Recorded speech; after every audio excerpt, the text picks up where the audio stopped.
किसी मुर्दे को सफेद रंग के अलावा किसी और रंग का कफन दिया गया हो, काले रंग का, नीले रंग का, पीले रंग का, हालांकि शरीयत में जायज़ है। कोई स्याह रंग का कफन दे दे जायज़ है, नीले रंग का कफन दे दे जायज़ है। लेकिन हुजूर का एक फरमान कि अपनी मस्जिदों को जीनत सफ़ेद रंग से दो और अपने मुर्दों का कफन सफ़ेद रंग से दो। सफ़ेद रंग से कफन देना मुस्तहब है, लेकिन अगर कोई और रंग से कफन दे दे तो वो भी जायज़ है। लेकिन हमने वफात के मौके पर कभी इस मुस्तहब को भी तर्क नहीं किया। यानी गम का मौका हो तो हम मुस्तहब भी तर्क नहीं करते, और शादी का मौका हो तो सिर्फ एक निकाह रह गया है जो सुन्नत के मुताबिक, बाकी हमारी पूरी शादी की रसूम व रवाज जो हैं वो सारी शरीयत से मुतसादिम हो गई, इल्ला माशाअल्लाह। बाकी सिर्फ निकाह रह गया, तो वो भी लोग कहते हैं वो पहले जाके मस्जिद में कर आए ताकि यहाँ ये तकल्लुफ भी ना हो, और वहाँ पूरी हमारी शादी की तकरीब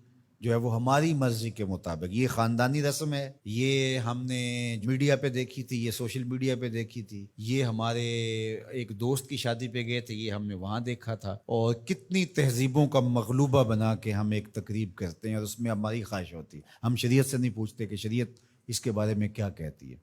तो क्या इस्लाम गमों का मज़हब है, दुखों का मज़हब है? खुशी के मौके पर आप इस्लाम को नहीं बुलाएंगे? आप मुझे गम के मौके पे आवाज़ दें, फौतगी के मौके पे आवाज़ दें, मैं चला आऊँ, और जब शादी हो तो आप मुझे कार्ड ही ना भेजें, तो मैं कहूँगा कि मेरा आपसे सिर्फ यही ताल्लुक़ है। गम का मौका हो तो आप शरीयत के मुस्तहब का भी ख्याल रखें, और शादी का मौका हो तो आप शरीयत की परवाह ना करें। तो ये तो फिर आपकी मर्जी का दीन हुआ ना। जहाँ चाहा उसको पसंद कर लिया, जहाँ चाहा दीन को छुट्टी दे दी। कारोबार में, अपने तर्ज ज़िंदगी में, अपनी सियासत में, अपनी पार्लियामेंट में, अपनी कचहरियों में, अपनी अदालत में, अपने मीडिया हाउसेस में कहीं दीन नहीं है। दीन कहाँ रह गया?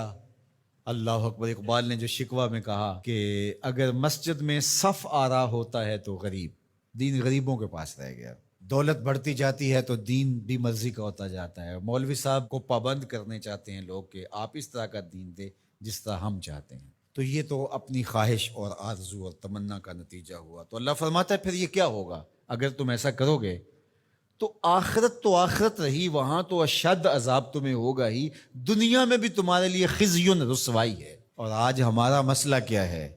आज हम ना दुनियादार हैं ना दीनदार हैं। काफिर तो सीधे सीधे काफिर हैं और अपना उनका निज़ाम है और उस निज़ाम के मुताबिक चल रहे हैं।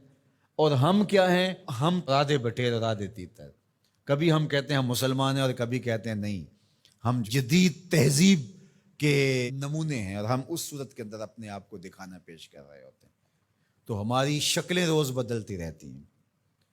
मस्जिद में आते हैं तो हम टोपी पहन लेते हैं और फिर हम टोपी भी वहीं छोड़ जाते हैं, और मैं कहता हूँ नमाज भी वहीं छोड़ जाते हैं। जब दुकान पे बैठे होते हैं तो उस वक्त हम नमाजी नहीं होते, बल्कि हम हज और एहराम भी वहीं छोड़ आते हैं, और हम यहाँ और तरह के मुसलमान होते हैं, हज पे और तरह के मुसलमान होते हैं, एतकाफ़ में और तरह के मुसलमान होते हैं, और हम बाहर और तरह के मुसलमान। हालांकि ये सारी तरबियत है हमारी अमली ज़िंदगी में इसका असर पैदा हो। जब सजदा करें तो सजदे का नूर लेके घर पलटें, जब रुकू करें तो रुकू का जमाल हमारे साथ सफ़र करे, जब हज करें तो हज का नूर हमारे साथ उतर के आए और हम उसको मुआशरे में बांटे। एतिकाफ का जमाल हमारी तबा के अंदर रासिख हो जाए और हमारे अंदर जो है वो नूर बखेर दे। तो मुसलमान का दीन और दुनिया अलग चीज़ नहीं है। मुसलमान का दीन और दुनिया एक ही चीज़ है, और वो इकट्ठे चलते हैं, और उनको जुदा करेंगे तो फिर चंगेज़ी के अलावा कुछ बाकी नहीं रहेगा।